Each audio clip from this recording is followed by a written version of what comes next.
Hello everybody, my name's Kanoi Manika, and welcome back to the unboxing, where today we're rounding out the primes, at least for me, not on the channel. I've still gotta get the videos out for a good chunk of the other primes, but because of release schedules and stuff, that plan has changed. But today, we're taking a look at the final released prime.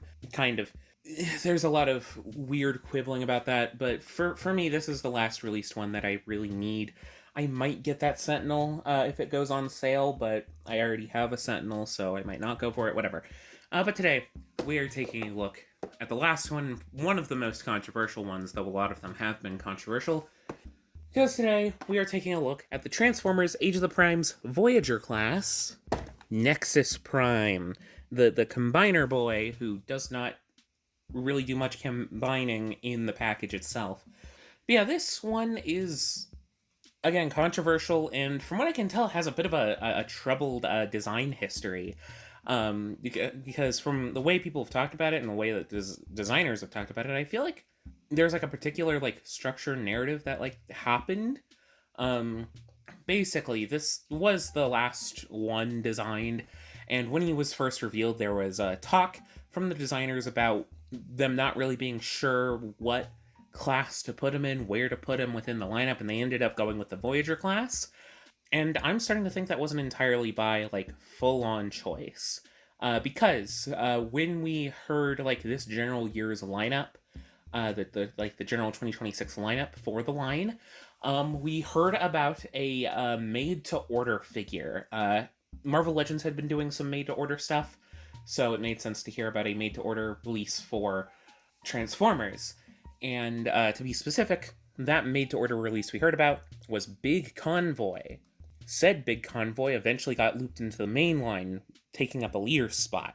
So what I think happened was that they were planning to make Nexus a leader class figure, but then Big Convoy got moved into the main line, forcing this guy to be a Voyager. So those are just my thoughts, I guess, but that's all speculation. What does matter is we have the figure here, and it looks fairly neat. With the box, it's in that standard style, the corner with the step total showing that he can be a robot in a plane in 23 steps, a window that shows the figure and not much else. You can kind of get looks at some of the accessories if you turn it to the side, but it shows him in his red and blue glory. On this side, you get some nice promotional art of Nexus Prime holding the Enigma of Combination, as well as him in vehicle mode. Transformers Age of the Primes, the 13 Nexus Prime with his little Nexus Prime symbol. It's Hasbro. Up at the top, it says Takara Tomy. On this side, you get the chunk of the Prime's mural, which has Alchemist, Onyx, and of course, Nexus in some very concept art inspired artwork. Till all one at the top, Transformers Age of the Prime's Voyager class. On this side, you get that same art of Nexus Prime, but simply blown up, and it looks very nice and very pretty. I really like how it looks. Transformers Age of the Prime's Nexus Prime. The bottom simply has barcodes and legalese and all that stuff. And on the back, you get some nice CGI renders of the Enigma of Combination, the figure itself in both of its modes, and yeah. So yeah, it looks really good in the box, but we gotta get it out of the box to see if it's a good toy. So let's do that. Yay! Yeah. Come on. There. And open that up. Come on.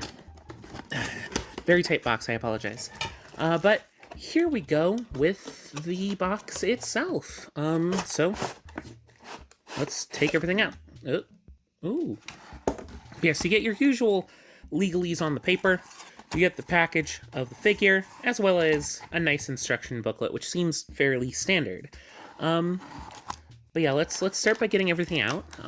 First off, we have a baggie of accessories, as well as one that's just kind of bolted on. I'm gonna need my nippers, I'm realizing. God damn it.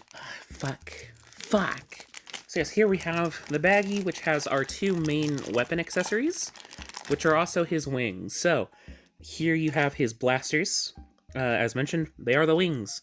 And they look pretty good as blasters. They're nice and long and blastery, and I like the little bit of the wing, but it is annoying that you can't remove this and just have it as the wing pack, because He looks pretty bare without the wings on him. They are at least nicely painted. The red is fairly good on the blue, and it has a nice color contrast. Though the shade is slightly different if you compare it to like the plastic red. It works fine. I think it looks good, and the blaster overall is nicely sculpted, and it has a good look. It's just I'm always gonna have these on his back. Yes, alongside that, he of course comes with his artifact as well. Thankfully, it's not his only accessory, but it might as well be because those are going to be the guns are going to be on his back. But he includes the Enigma of Combination. Now, if I'm being honest, this is something that I've kind of wanted a toy of for a while for no real particular reason, but they did a really good job on it, I think. It has a nice silver paint job over the nice sort of almost Matrix-esque sculpt, which makes it feel nice and premium, and of course it has that yellowish gold center with Nexus's symbol on it. It just looks very good. It's a very simple accessory and isn't really going to be doing much outside of just being held, but it is nice to have, and I'm glad that I have it.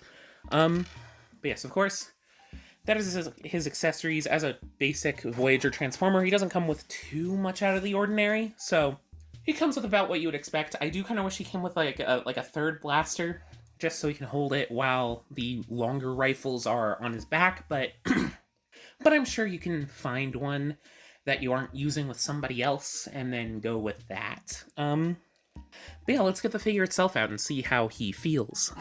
Yeah, there we are. And then you just, I guess, pull him out. On the back, he has his big head, because he can become a torso. Something worth noting is that he doesn't do much combining on his own, as a figure. But he was essentially designed to be a combiner torso a la Silverbolt. I think especially Silverbolt because he was designed to interface with that combiner system. I'm going to put on his wings so that you can get the full-on look at him. Put it like so, and there you have the full-on Nexus look, and that looks way, way better. The wings really make him feel like a Transformer, because without them, he just kind of looks like a bare robot, which I'm not as much of a fan of. I mean, I guess he has blasters in his hands, so that's fine. But yeah, doing a full rotation, he's a fairly standard-looking Voyager Transformer. I like his blocky aesthetic. I do. I like me a blocky robot. To get the obvious out of the way, his physical look is primarily inspired by his appearance in the film Transformers 1, which, to me, is his most iconic look. He does have a bigger role in the Fun Publication comics, the Collectors Club comics, which is where the color scheme comes from. The red and blue comes from there. But in terms of media, I do think it's a more prominent appearance. It's a more easily accessible appearance. And of all the primes that were in Transformers 1, I do think he's the one I remember the most, if only because he had a prominent shot where he got stabbed in the back. But yeah, I'm glad that he reflects that appearance and gives a little bit of like movie love to your Transformers Age of the Primes Prime shelf. But yeah, the red and blue is a really striking color scheme that I do think looks a little bit better than the one that he has in the film. That inspiration is most evident in the head with that really nice visor faceplate design, which I really like. I really like this head. I know it's not the one that's on his back. I know it's not this one, which is more accurate to his original appearance, slash his like Covenant of Primus appearance, but this one looks really good. I really, really, really like it. I like the golden visor. I like the shininess of the red paint in the helmet. I like the mouth plate. It's just well shaped and it's really well designed, and I think taking inspiration from the Transformers 1 appearance makes a lot of sense. Obviously, he has a bit of a backpack, primarily helped by these wings. I apologize for that. Without them, you can see that he looks very plain. He looks just like a rectangular robot. That's how he's going to look when you use the blasters, but plugging them in gives his silhouette a nice, almost like flared cape-esque feel, which I personally prefer. Though I do like the way that these little ports almost act as almost like a collar. I think that's really cool. The torso is this very rectangular look again, very rectangular figure, with some nice greebling that allows the hinges that are in the torso to hide themselves very nicely. Plus, the nice little core at his torso looks very nice, as well as this little silver dividing line that splits the torso from the waist, which I think is pretty neat. The arms also have some nice greebling. This stuff kind of gets lost in the red that it's sculpted in, though the blue on the back does look nice. The upper bicep does have some nice colored delineation and almost has a nice piston detailing there. And of course, the nice tall, like arm, lower arm, whatever, with a nice 5mm port there. So you can have it sort of underslung. Some nice gold paint on the outside, which adds some nice, much loved detail. And of course, the sort of hand blaster that it has over the gray hand. Waist is a fairly standard sort of modern hip style to kind of eschew waist armor, which is honestly quite wide, which allows for a decent amount of room for his nice bulky legs. The nice little bit of gray up top, which has a slight metallic fleck, though it is hollow on the inside. The nice bulky legs, which have a little bit of gappage here in the back, I imagine for combined mode, but I do still like how it looks. I do think it's very nice. I really like the gold as well at the front of the legs. And then some decent feet. They're all in black, but they do look nice. I'll go over them more in articulation, but they do look fairly nice. They have some nice detailing. So yeah, he does look pretty good. Again, mainly eschewing to the fact that he's basically the Transformers 1 physical model in a cooler color scheme, and Usopp fell while I was doing that. Thank you, Usopp. The design that he's based off is very good, so just making that in a bright toyetic color scheme makes a lot of sense. But does he move well, I guess is the question. So, head is on a ball joint, which allows it to look up fairly good, which allows for some nice flying poses. Down, not really at all. A little bit of tilt, and of course, your full on rotation. A little bit hard to get into because of all the bulk around it, but it still moves. So, yeah. No real butterfly, but there are universal shoulders, which swivel all the way around, go out a full 90 degrees, and are able to basically do whatever you want. You have a bicep swivel, which swivels fairly nicely. A single jointed elbow that goes 90 degrees, and a joint that's really hard to get to. You do have the wrist is on a mushroom peg, which is separated from this little wrist cannon, which I appreciate. But it does make it a bit hard to pose, but you can pose it however you need. There is thankfully a waist swivel, which is able to go basically all the way around, though you might need to unpeg the nose cone on the back for that to work. Full-on universal hips, which are able to kick forward, very far, backward, basically as far, though you do need to work around the backpack, and outward all the way. Thigh swivel, which works perfectly fine. A single jointed knee, which goes about 90 degrees. And then ankles, which are able to go downward very far, though it does look a little awkward. No real forward, and there is a nice strong tilt. So yeah, he's honestly a very fun action figure. However, in saying all that, there's one thing that has been ignored so far. Obviously, I do wish he had better accessories a little bit, and some of his poses seem to look a little awkward. I'm just undoing his waist. It's not that they look awkward. I was just unthooping his waist from the mushroom peg it was in. Never mind. His waist looks fine. And overall, he does look fine. Outside of that weird waist issue, as a base action figure, I do think Nexus is very fun. One of the more fun primes. He's got a very cool color scheme. His materials feel pretty good. And he just poses pretty well. Not outstanding, but pretty dang well. However, there's of course one thing that kind of lets this figure down from what I've seen, and that's the alternate mode. So let's transform him, see if he ends up being any good, and yeah.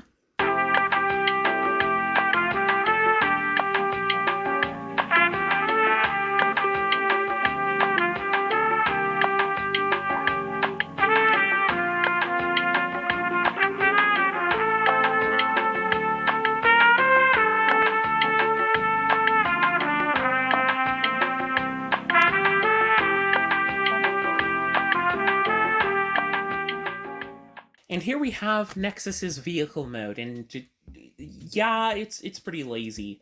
The transformation is at least pretty fun. The steps are nice and chunky and thoopy, and I do feel like overall the conversion experience does feel very satisfying, but in the end it is a very basic shape, a very weird, lazy shape. It's It's a spaceship plane thing, but it's very much a rectangle that's letting these weapon wings do a lot of the heavy lifting.